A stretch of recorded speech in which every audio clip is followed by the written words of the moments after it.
Greater Good Radio. Connect, learn, heal, and grow. A lot of executives are stuck on, okay? And that means overly sympathetic. So the same symptoms I was talking about that I had, they're often irritable, insomnia, push, push, push, anxiety. It's almost like trying to earn their worth. It's what I call performance-based self-worth, which isn't self-worth at all. It's like, I have a body of developmental trauma. I don't really think I'm all that great.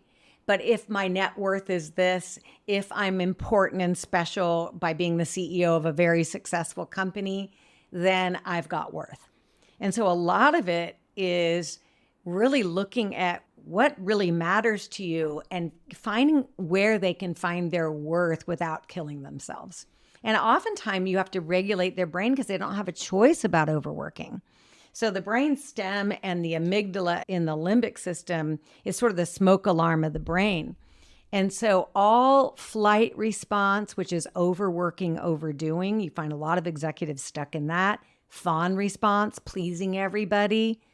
A lot of executives are doing that. Fight, a lot of them are raging at people. We can look at like Elon, Musk, and some of the executives that, it's just like their nervous system is so overcharged with adrenaline and cortisol that they're in fight and flight response, overdoing, overworking. And, some of the bad press has been there's so much exhaustion that poor choices are made, drugs can be used, that kind of thing.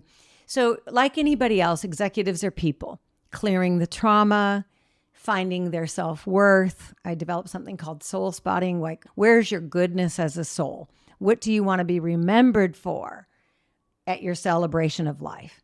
And how well are you doing at living those characteristics of being compassionate, of being present, of being kind, of being generous, of being loving? How are you doing towards that? And usually whatever people say they want to be remembered for, they're usually doing a pretty good job of living those things. And so if you can find a space in the visual field where their whole body feels the truth of that goodness within them, I call it a soul spot. And it's like, here's the truth of who you are. So I've got a guy, he's an executive, and he's had this pernicious feeling of I'm not smart. He went to Stanford. Okay. It's like, okay, nobody that's not smart gets into Stanford.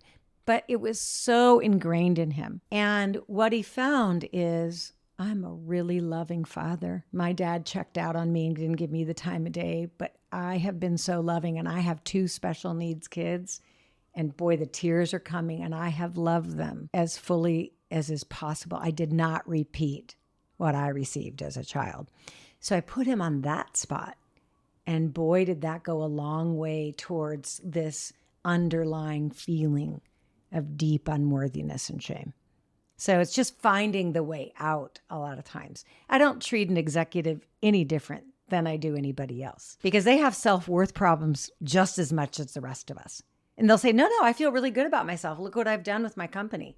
I'm like, that's not worth. That's I'm good enough because, or I'm worthy because. Real self-worth is I'm worthy because of who I am as a being, as a soul, because I try hard, because I do my best, because I have succeeded in love, whereas I never received that. That's a big one. If I see someone that didn't receive love and they have a capacity to give that to their partner or their children, it's like, do you understand how miraculous that is?